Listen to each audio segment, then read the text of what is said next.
are sitting on Wandering Willy's Ocean Explorer. The name of the boat is Ocean Explorer. I am not going to change that name. And this is the same day I picked her up last week, so Saturday, and I think we left out about 4:30ish. It was just trying 4:30. to be dark. Yep. So it's now noon. So 4.5 hours from now, I turn the keys and off we go. George turned the keys, took us away from his dock because he knows those waters, and got us out to the bay. And from the bay, we launched into the Atlantic, down the Atlantic through raging seas. I would say averaging 6 to 8 with an occasional 10 to 12-ish. The boat did phenomenally. However, we got here, and within about 7 hours, we lost the only actual running generator. 7 hours from our departure.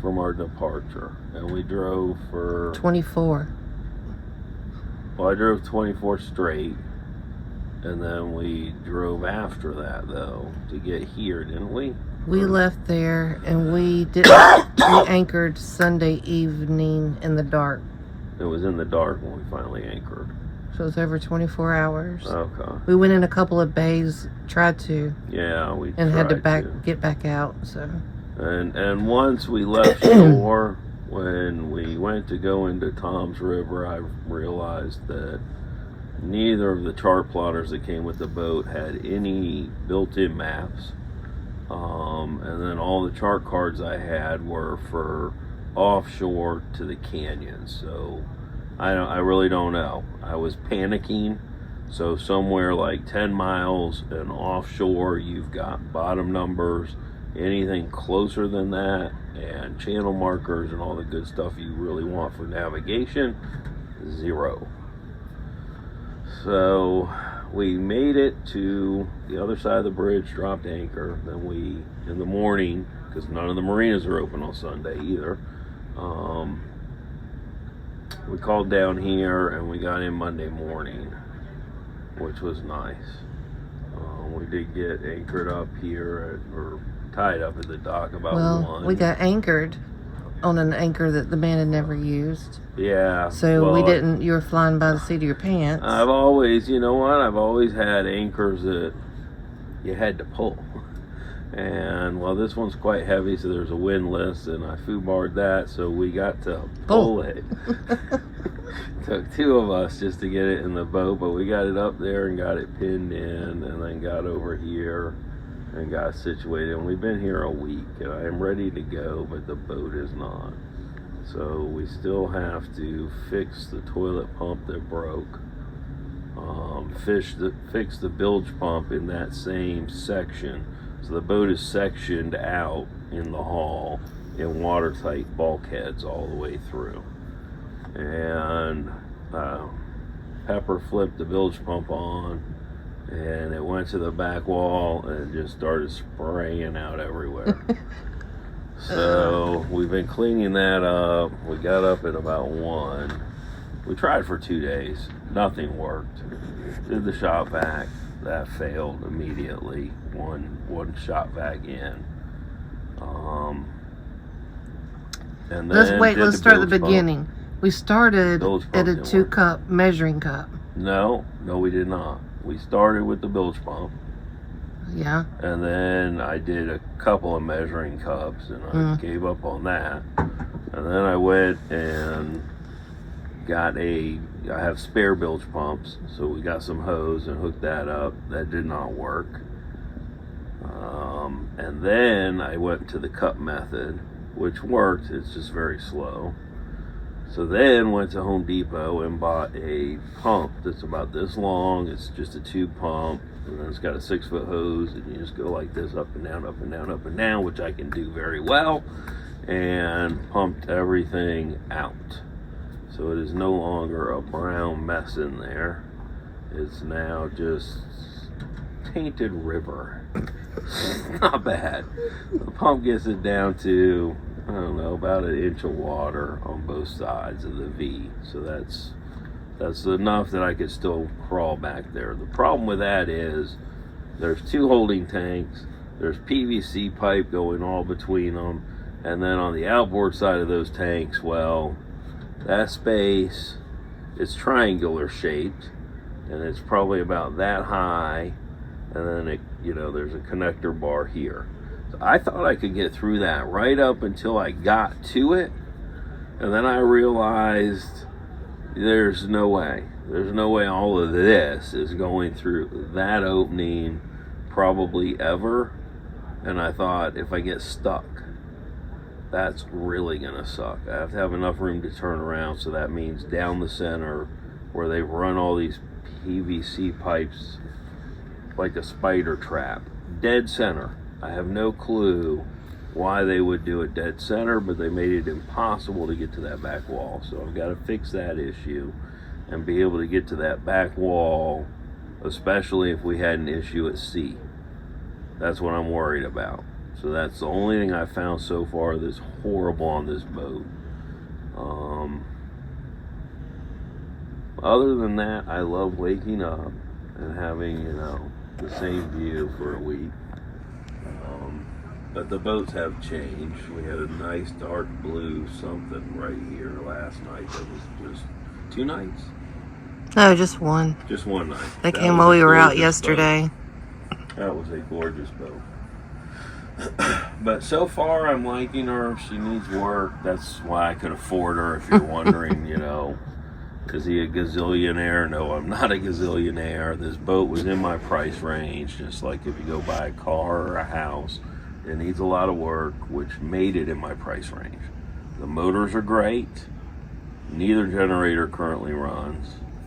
And I did have to have a marine electrician here a couple days ago from Baggett Marine. Awesome place. And he fixed a bunch of the... You feel like going up and... No, not really. Okay, that's fine. We don't have to now. Yeah, we've got the video of that, and you guys will see the video. He really just replaced the bus bars. Bunch of bus bar work. We got the night vision cameras going, which we traveled the first day down here without. And that turned out to be technical error of I actually got to turn the controller on. And I got the night owl. I figured that out so we can see. We've got cameras all over the boat. So we can now see from the bridge what's going on. Watch Jetty. Figured out where to put a 3rd driving station. There's one upstairs, there's one on the back deck, and then inside has a perfect setup to do another full helm if you wanted. I'm gonna do the night vision cameras, the radar, monitor for the fish finder, so we've got the depth, you can see the bottom, and then just another joystick control and throttles is what I think. So I'm going to keep it really compact and small, because really driving the boat is no work at all. You literally, once you set the, not cruise control, but the autopilot. Thank you. The autopilot. You do everything with a joystick. It's super simple to make correct course correction. It was easy to learn. It's very easy to travel in. It's rides really well. It needs a live well or 2. It needs rod holders and the gunnels put back in. And it needs some paint work. And there's just like a lot of stuff that it needs.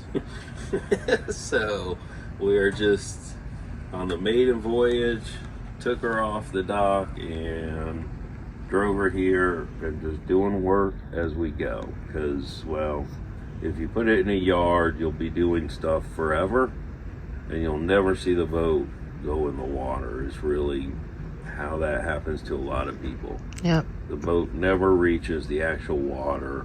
This boat was in the water. I will take it out of the water to do the bottom and paint the hull, but we'll probably paint the top side on it in between. Yeah.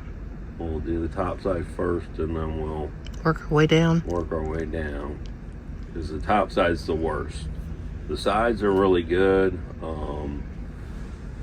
just really, if it had one single coat of paint that matched all the way around, that would be fabulous. It's got some patchwork where they've done some repairs, which is normal. We've already got video up about that. Yes. But yeah, I'm really loving her. She needs a good, thorough cleaning. The aluminum out back here, I don't know, might be savable, but I think I'd have to hire a professional polisher, because I think that's above my pay grade right there as far as getting that all perfect. And we still need to try out the washer and dryer. Yes, we do. Yeah. So today is going to be fix that bilge pump hose if I can figure out how to get back there. Change out the impeller maybe, and change out the light bulbs. Which I'm probably not going to get to all that because we're going to be leaving here in 2 hours, and we still need showers. Right? Yes. That's about right. Yep. Yeah. So today we're getting to 0, just so you know. But that's okay. But I plan on taking today off, so I just came up with this whole workload for myself, even though this is a day that I was taking off when I fell asleep last night at about 6, this morning at 6 a.m. Yep. Yeah, we pretty much worked through the night last night. I woke up, got back from running errands all day, took a nap. Ate dinner and went to a food coma. Yeah. And and just like food coma, passed out. And I woke up about 1, and then about 1:30 I got my pizzazz going. And we got started. So that's it for today, guys. Enjoy your day. Live your dream. Your dreams come with work. If your parents did not tell you that, and you're sitting out there going, why is this so hard? Because, dreams and success is difficult. There is no easy way around it. You've just got to get up. And I'll tell you what, most of these boats that went out this morning, they were here at 3:30. Yes, they were. They were here at 3:30 getting ready. The guy next to us, he was up at 5:30, and he is just cruising. So he's doing what we're doing, moving that boat somewhere, and he is cruising from port to port. But he is up early and making the plans, and that's how life works. That is how life works. But keep wandering, guys, and keep enjoying your lives. Peace out.